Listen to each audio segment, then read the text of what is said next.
Hi everyone, welcome to another week of the Book Cellar. It is a wonderful Sunday morning, and I hope you're here to join me for another book review, Caraval by Stephanie Garber.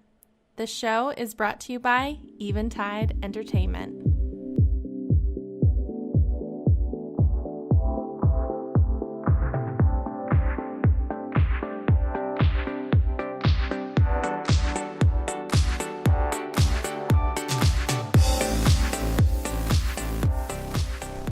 So thank you for tuning in to another week.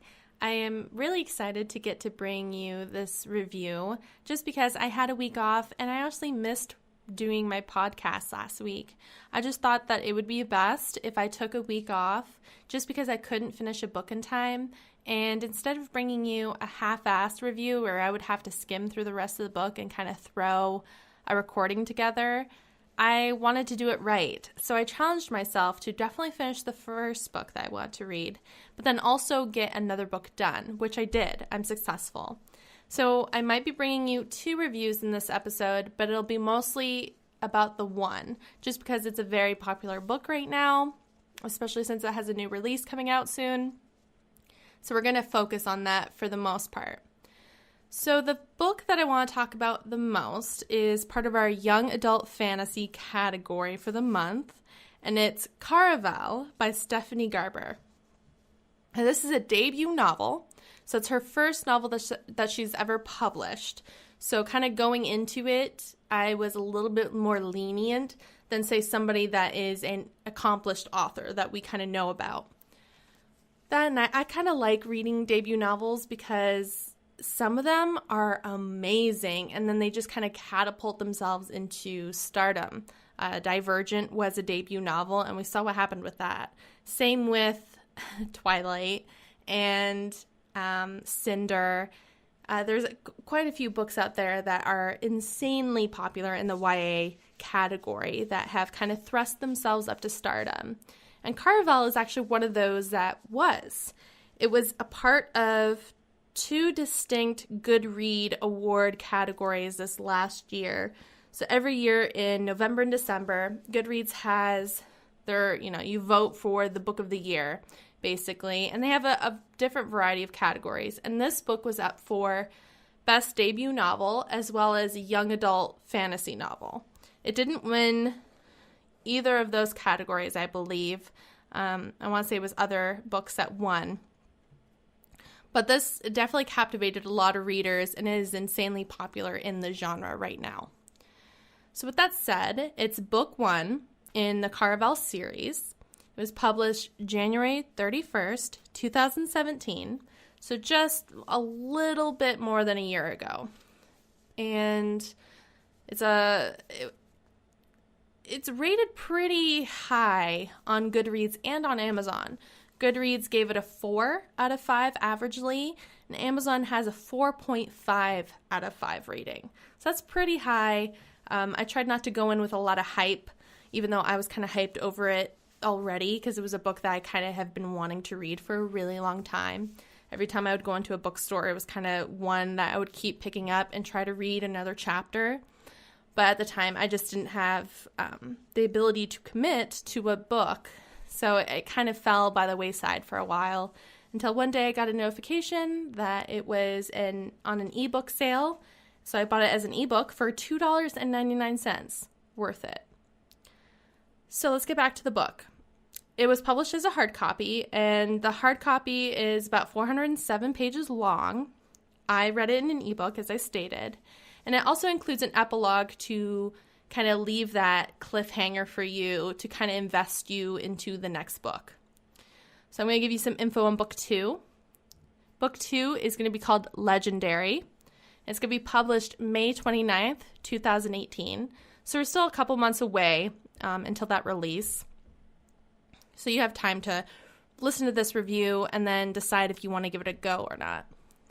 So the difference between the two is, yes, it's a continuation of the story in Caraval, the first book, but it's going to be written from a different perspective.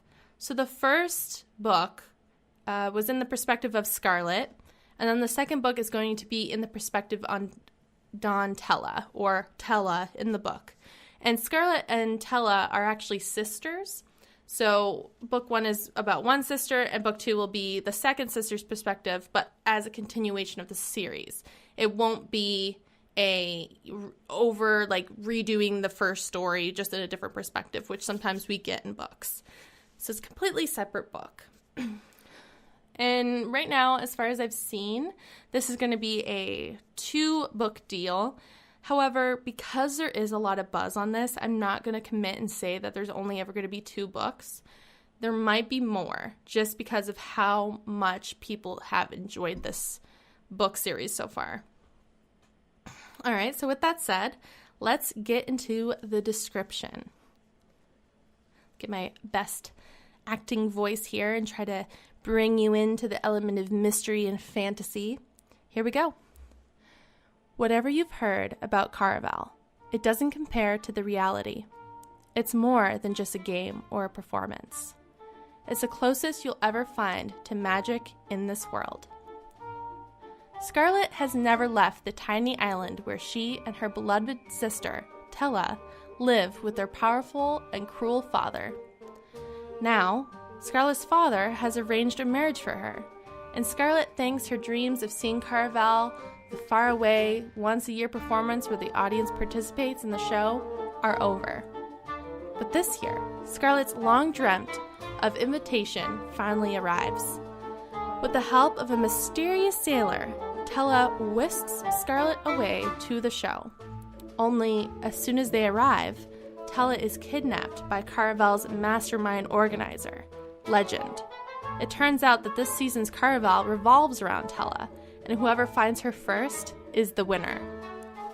Scarlett has been told that everything that happens during Caraval is only an elaborate performance, but she nevertheless becomes enmeshed in a game of love, heartbreak, and magic with her other players in the game. And whether Caraval is real or not, she must find Tella before the 5 nights of the game are over. A dangerous domino effect of consequences is set off, and her sister disappears forever. Welcome, welcome to Caraval. Beware of getting swept too far away. So yeah, kind of definitely pulls you in, and I won't lie, it pulled me in immediately. I love fantasy so much. It's my favorite genre of all time. Adult, young adult, even middle grade. I will read it all. I love fantasy books. So the fact that this was fantasy, had magic, and a definitely added element of mystery, and how this is all about a game really, really interests me. And something else that interests me was Caraval was actually declared a young adult version of the Night Circus by reviewers and publishers. So, and for me, the Night Circus, which is also the book that I read this week, so I read both Caraval and the Night Circus. However, I have read the Night Circus before, back in 2011 when it was first released, and I loved it. It's like one of my favorite books of all time. Still is. Spoiler, I still love the book, even more so reading it a second time. God, that book is beautiful. So for this book, Caraval, to be declared the young adult version of the Night Circus, I was so excited. Like, oh my gosh, yes! I can't wait for overly descriptive writing as well as this plot that just kind of builds over time and is beautiful. But that's kind of a steep comparison to make. You don't want to say, it's kind of like those books that come out and they're like, this is the next Harry Potter. Are you sure you really want to be saying that? Because sometimes books need to kind of be in their own genre alone. Harry Potter, I'm sorry, there's not going to be a lot of books out there that are going to compare to Harry Potter. Just like The Night Circus. That, to me, was one of the most beautiful books I've ever read. It was highly descriptive. It's not for everybody, but it captivated me so much, and the way that the plot is drawn out over time and all these little pieces come together in the end was beautiful. So, because of that, I might have got a little too excited.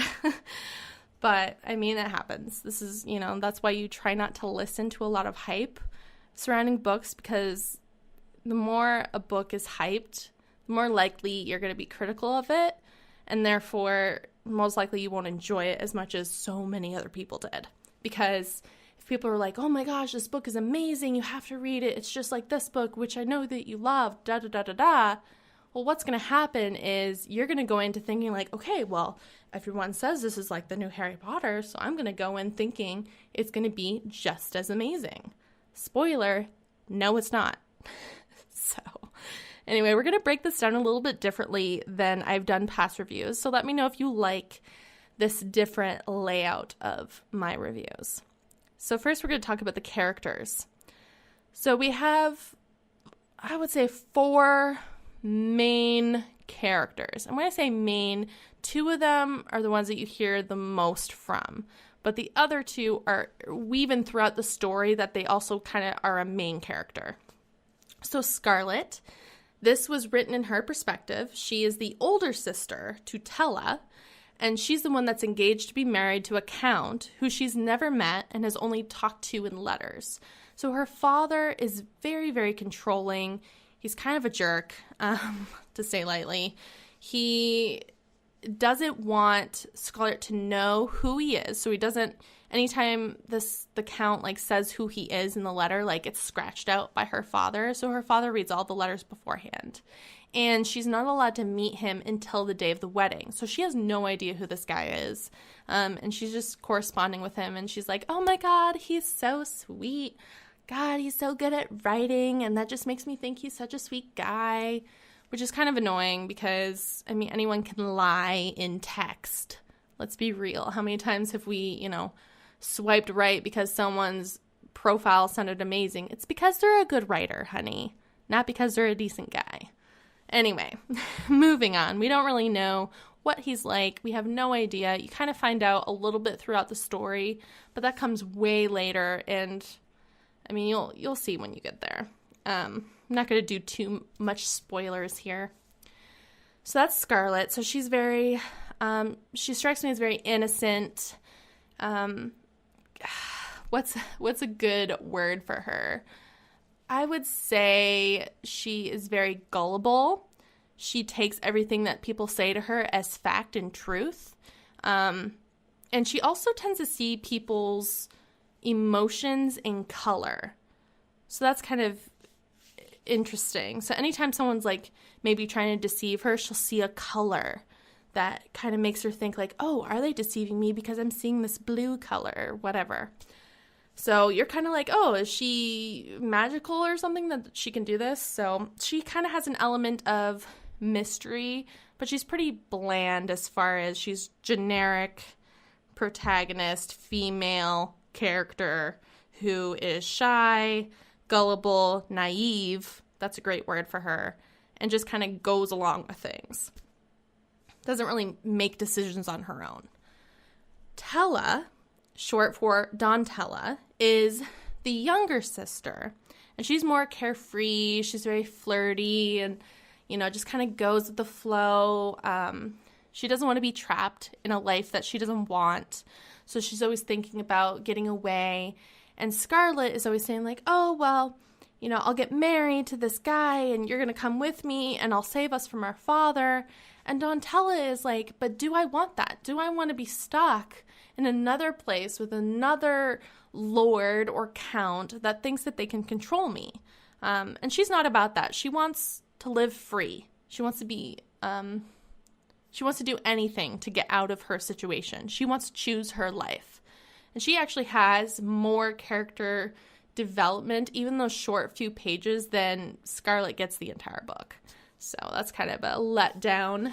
But yeah, she's very carefree, sweet, flirty. And, there's this big thing about the sisterly bond between them. Their mom left them a long time ago, left their father. And their father kind of like turned into a psycho after his wife left him, and actually beats the living crap out of Scarlet and Tella for anything they do wrong, like any kind of disobedience, he beats them. And so you kind of are set up from the beginning to hate their dad. And the really terrible thing is if Scarlet does something, let's say she disobeys her father, then he'll beat the living crap out of her sister Tella instead of beating Scarlet, and kind of vice versa. So anything the one sister does, the other sister gets the beating. So it kind of keeps them in line, so to speak, because they don't want to get the other sister hurt based on their actions. It's interesting, but whatever. Julian is the other character, and he's one of the main characters that you kind of is in the book throughout the entire book. And he's the mysterious guy who helps Tella kidnap Scarlet in order to get off this island or wherever the heck they live. It doesn't really talk about, like, I mean, we'll get into that, but it doesn't really talk about, like, where exactly they live. They live on some, like, island or isles. So he helps kidnap Scarlet with Tella in order to go to this Caraval. And so he helps both of them. But he ends up staying with Scarlet throughout the book, kind of helping her through the game to find her sister. Legend is the master of the Caraval. So he's a very powerful magician type guy who has created this Caraval and is incredibly mysterious throughout the book. You don't know what he looks like. You don't know what his intentions are for this game or why he does it. It kind of alludes to some points, but it's very much in a cloud of mystery. You don't really know much about the guy, which is, I mean, it keeps you intrigued, right? So, moving on. So we talked about the dad. He's a psycho. It's kind of sad because, not that you want to have character development, but if he's set up to be this villain, then why aren't we getting more about why? You're telling me that because his wife left him, he just turned into a psycho? Okay, sure. Anyway, so it just kind of seemed generic with his scenes, like, you know, kind of immediately wants you to be sympathetic for the sisters, of course, because this guy beats the crap out of his children. Of course, you're going to be sympathetic with the children. You're not going to give two hoots about the dad. But it just kind of fell flat there. There was no character development, no depth. You didn't really understand his intentions or his motivations. But yeah. But to be honest, my favorite characters in the book were actually not the main characters. They were the characters that we kind of met through Scarlet's journey through the Caraval. So those are like the players that she meets and the people that are acting, that are part of like this, the Legends game. They actually had more depth than the actual main characters. So kind of throws you off a little. Characters were not strong in the least. All right, let's talk about the plot. So, deep breath. Got to get zen here. So the plot centers around two sisters and their sisterly bond. This is kind of set up very early in the story. Is it strong? I don't think so. Like, there's parts where, you know, Scarlet has to choose between her sister and this guy, and she has to think about it a lot. Like, yes, this is what I want, but is it really what she wants? Like, what's going on there? So that was kind of hard to really commit to, that Scarlet was desperate to win the game and find her sister. Because, like, did she really care? She kind of cared, but, like, I don't know. She felt like a little too in the mist with this guy, so to speak. So the Caraval is a scavenger hunt kind of game where the legend gives all of his players clues in order to direct them to the end and how to find Tella. So these are, in the book, you kind of get like these little cards and it has like the clue on it, which is cool. You know, it adds that element of mystery and makes the reader kind of want to think about it and be like, oh, what could this be? And just don't even try to guess, though, because you'll be wrong. The building of this magical world is kind of part of the plot, too. So there's a lot about the Caraval. There's a lot of scenes about past Caravals and how that kind of mixes in with, you know, how people pursue Tella and like what clues to look for, how to look for them, based on the fact that a lot of these players have also played past Caravals before. So there's some explanations on some of the players. You kind of get to know a little bit more of their history and why they're there. As well as there's a lot of lies, a lot of manipulation, a lot of red herrings that try to get you confused, or at least that's kind of what I felt. There's times I was reading it, I'd be like, where are we going? Like, what is the point of this clue? Like, I felt like I just read the last 10 chapters and we made no progress. Like, what's going on? So it kind of leads you down this goose chase, so to speak. You kind of feel like you're Alice in Wonderland falling through the rabbit hole sometimes, because you don't really know what the heck these clues mean, how mysteriously Scarlet just ends up like falling into them, basically. Like, oh, this is the clue. Like, I found it. How did you find that? Please explain it. But yeah. So, like I said, there was a lot of secrets, a lot of games, manipulation, and honestly, it ended up being kind of exhausting. The revelations upon revelations, ones that would actually contradict each other, so you would actually learn about something and then find out that that's not what the truth is, and it was manipulated. And I know this was kind of done to keep the reader from predicting the ending, but when we did finally get to that ending and that reveal, personally, I was just pissed off at that point. I was like, what? Why did you make me go through all of this for this ending and for you not to even explain anything? So that's the plot. So it's just Scarlet has to find her sister. She's a player in the game. A lot of world building inside of the carnival, but not a lot outside. We'll kind of get into that as we talk about my favorite part, the writing. Before we get into that, we're going to take a quick break, and we're going to hear from what Eventide Entertainment has to offer us. Stay tuned. You know, there's nothing quite as satisfying as a good conversation with intelligent company. Join comedian Don Smith every week as he sits down and talks with comedians, actors, filmmakers, writers, and everyday schmoes. It's The Life with Don Smith, Wednesdays at noon on 106.9 FM, and now available on the Eventide Entertainment podcast feed every Friday on Spreaker, YouTube, and iTunes. Wednesdays on Eventide, Robert Yetter and Mike Shea sit down and throw albums at each other, talking about them, picking them apart, ripping them a new one. All different artists, all different genres, all different levels of suckage. It's Track Record, Wednesdays at 9 a.m. on the Eventide podcast feed. For more information, go to eventideent.com. All right, thank you for taking a listen to our wonderful entertainment options here at Eventide.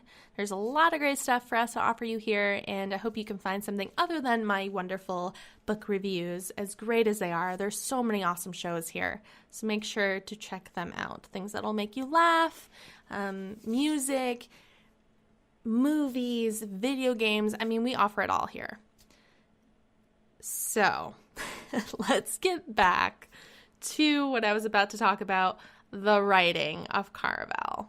All right. This was the part I'm probably going to pick apart the most. And I'm going to say this before I begin. The reason I'm going to pick it apart, and like I said, I was very, very generous and kind to the fact that this is a debut novel. And sometimes, it takes an author's time to get their footing in a novel. But holy guacamole. That's all I gotta say about that. So, the writing. So, given this is a debut novel, I was trying to be lenient, but this book had a very big problem with the lack of world building. Yes, we got the beautiful Caraval scenes that were, kind of what you go into thinking it's going to be. Like, I knew that the Caraval parts were going to be beautifully written.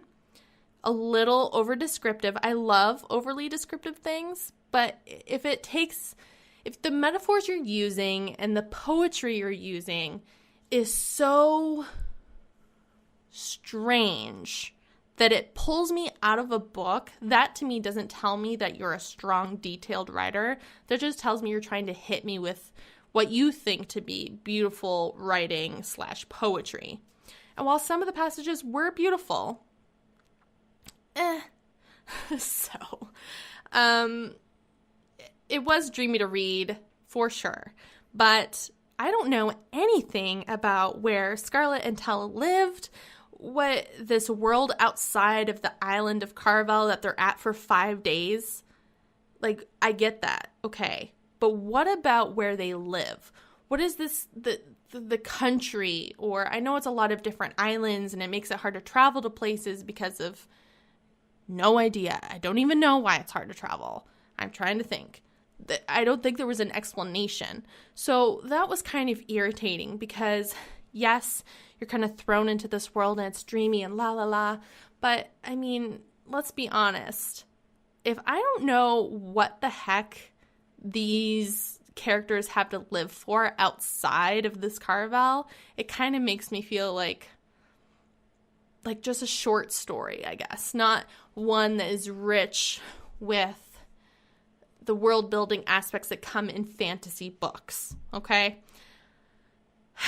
I don't know anything about the people. I don't know if there's a lot of magic in this world, or if legend is the only one that has magic, or what the politics are, what the different countries are, if there's wars, if there's, I know they're in an ocean and there's water. I mean, maybe, I don't even know. So that was kind of confusing. Where the hell is all this taking place? Okay, an island, cool. That's basically what I got for world building. Also, lack of character development. I said this briefly when I was talking about the characters, but holy crap. Can you just work a little bit more on the dimensions of a character? The only main character that actually had dimension was Tella. And let me tell you, she was a very small part of this book because the majority of the book is Scarlett trying to find her sister. So yeah, we're not going to get a lot of stuff about her sister.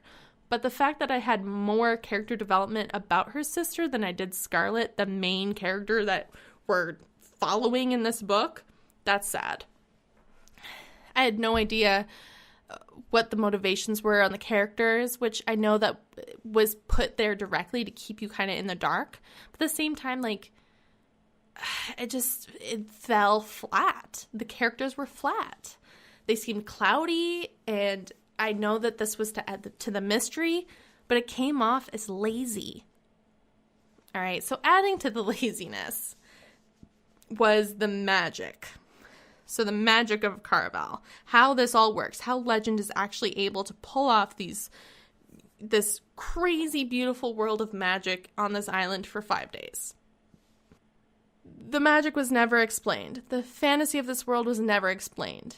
And when the characters were confronted with the need to explain some of the magic or some of the points that I'm getting at, example, like when people die at Caraval, players, actors, whatever, the character that would get confronted with this, so what happens when characters die? Blah, blah, blah. Well, quote, this is a direct quote, people.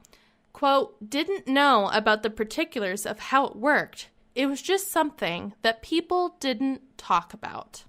End quote. Okay, let me get this straight. You're telling me that you can't even tell me how death works at this Caraval. Nobody knows that even when a character is confronted with how that works, they don't even know.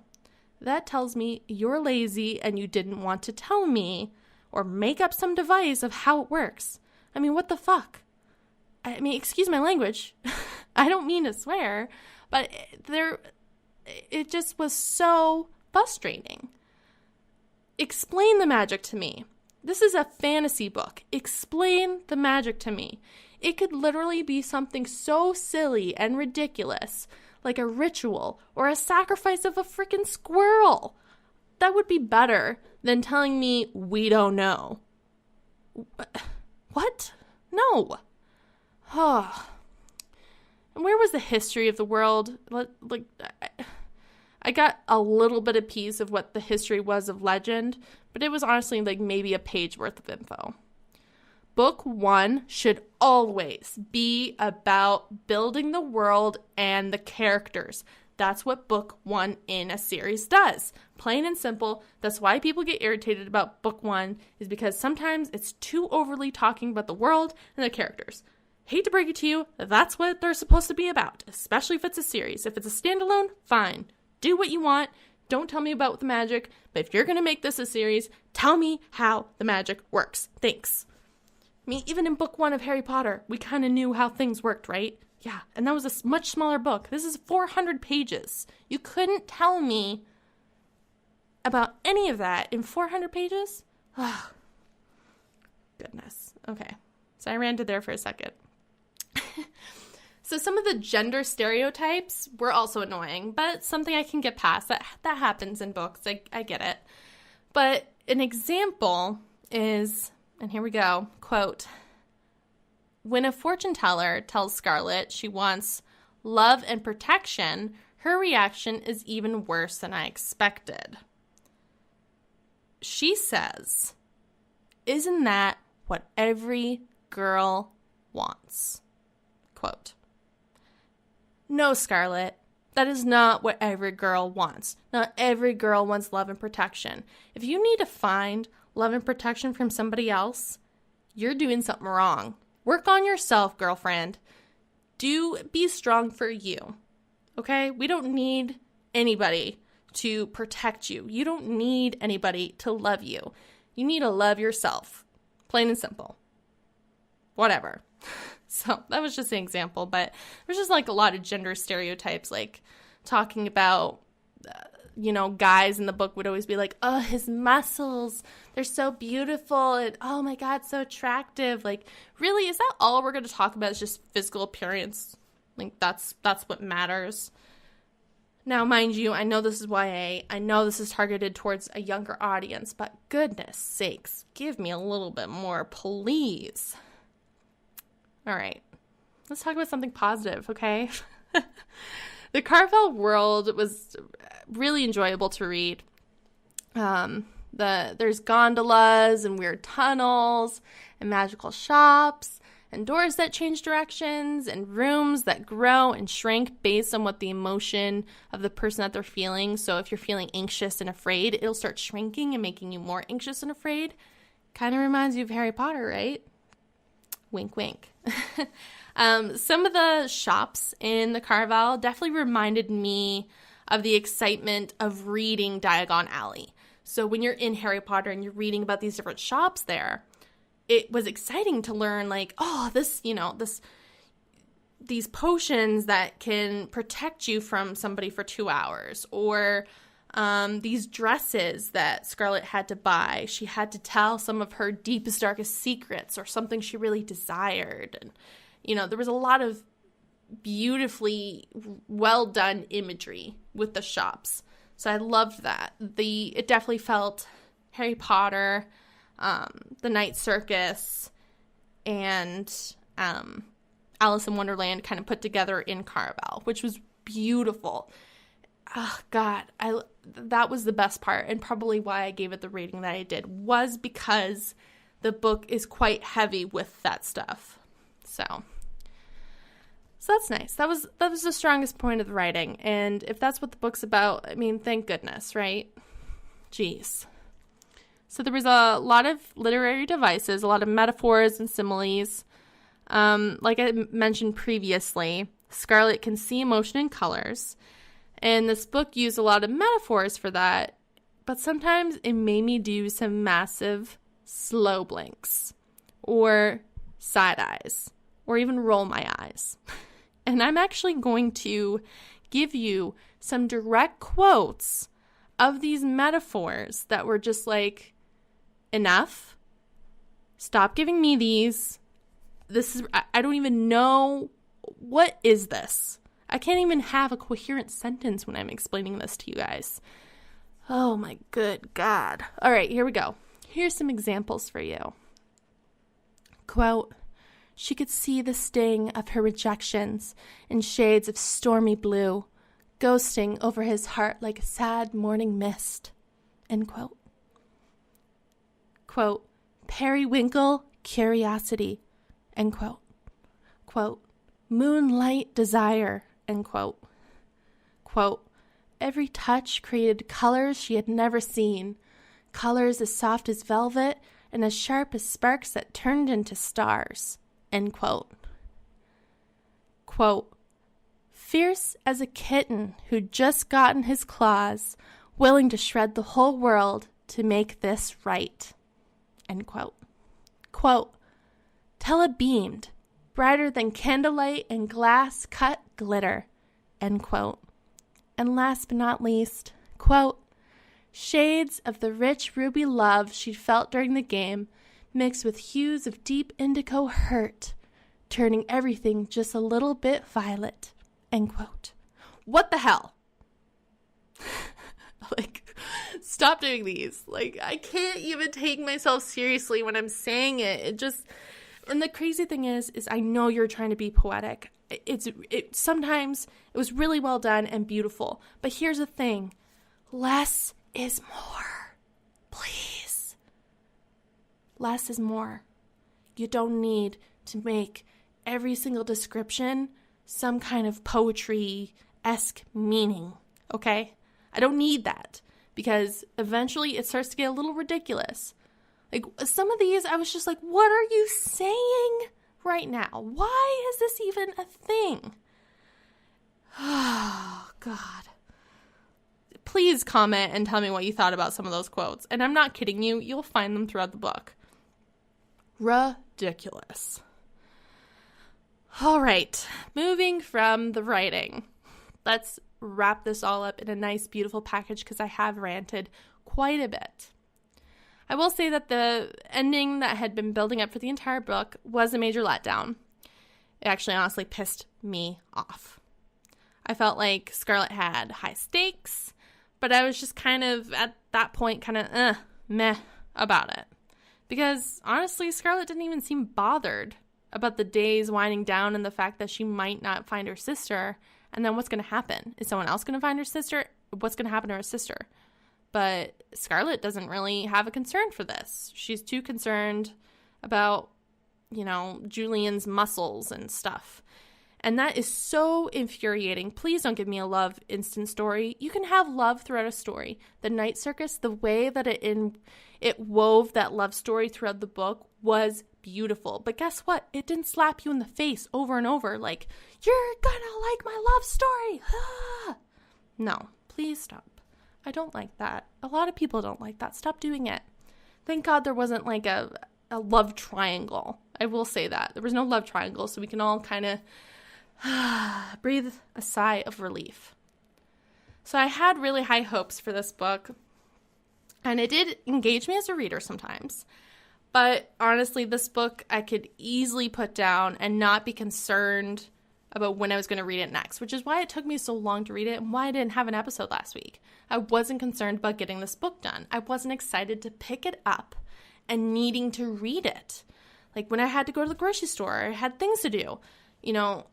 When I'm reading a really good book, in the back of my mind, all I can think about is, when am I going to have time to read? When am I going to have time to read? I need alone time, space. Please get away from me. I need to read. That's all I think about during a good book. This book, I couldn't care less. I watched, how many seasons of Survivors I watched?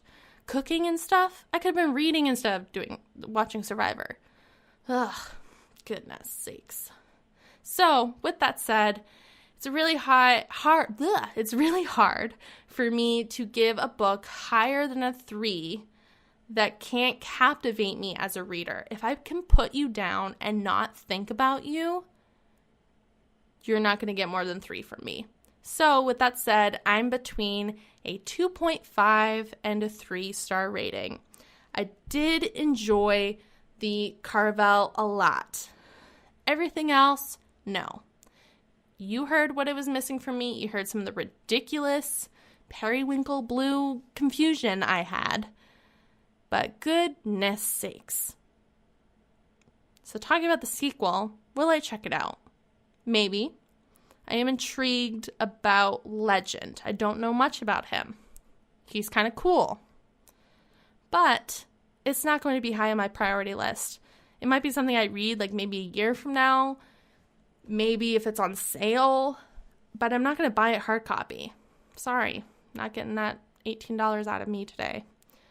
So I would say that this book is definitely for a younger audience. So for me, I'm 27, and a lot of times a lot of YA books do captivate me, especially ones that are in the fantasy genre, but this was not one of them. This is definitely not a review that many people are giving this book. There's only a couple of us that kind of had some harsh things to say. But I will say that's because this is targeted towards a younger audience. I would say if I was a 17-year-old girl who had like swooning hormones, I'd be all for this. But I'm not a 17-year-old girl, and my hormones aren't crazy right now. So with that said, it was okay. The Night Circus, it was not. The Night Circus was amazing. So thank you for listening to my review this week. I hope it was entertaining and I didn't pick it apart too much. I felt like it was a little harsh. I did cuss a couple times. That's how it goes when you're frustrated. Oh well. Hopefully next week will be an even better book. I'll talk a little bit more about the Night Circus next week, as well as Outlander. I hope you have a great week, and I'll see you next Sunday.